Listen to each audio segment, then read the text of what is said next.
राजकारणात 50 खोके एकदम ओके ही घोषणा आतापर्यंत आपण ठाकरे गटाच्या कार्यकर्त्यांकडून शिंदे गटाला डिवचण्यासाठी ऐकतच होतो।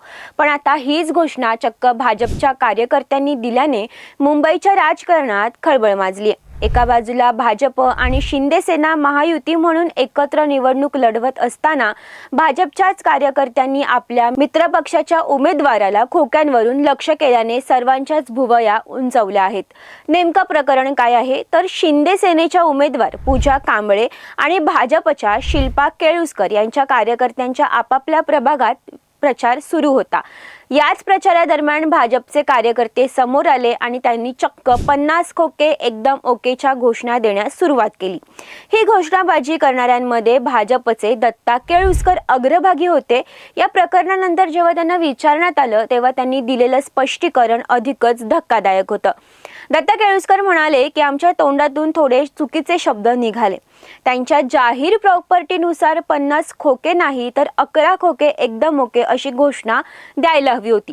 त्यांची 11 कोटींची जंगम मालमत्ता नक्की आली कुठून?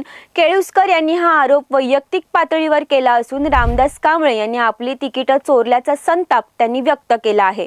मूळचे ठाकरे गटातील असलेल्या रामदास कांबळे यांनी शिंदे सेनेत प्रवेश करून तिकीट मिळवल्याने भाजपचे कार्यकर्ते संतप्त झालेत। या संपूर्ण राड्यावर मुख्यमंत्री एकनाथ शिंदे यांनी ही सडेतोड प्रतिक्रिया दिली आहे। ते म्हणाले की कुठल्या कार्यकर्त्यांनी काय घोषणा दिल्या हे मला माहिती नाही, पण शिवसेना भाजप मुंबईत मोठ्या ताकदीने लढत आहे। तसेच त्यांनी भाजप कार्यकर्त्यांना टोला लगावताना म्हटलं की अशा घोषणा देण्याआधी एकदा देवेंद्र फडणवीसांना विचारा। हा प्रकार म्हणजे महायुतीमधील अंतर्गत नाराजीचा स्फोट मानला जात आहे।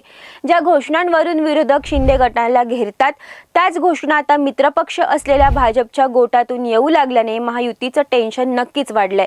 तिकीट वाटपावरून झालेला हा वाद मतदानावर काय परिणाम करणार हे पाहणं महत्त्वाचं ठरेल।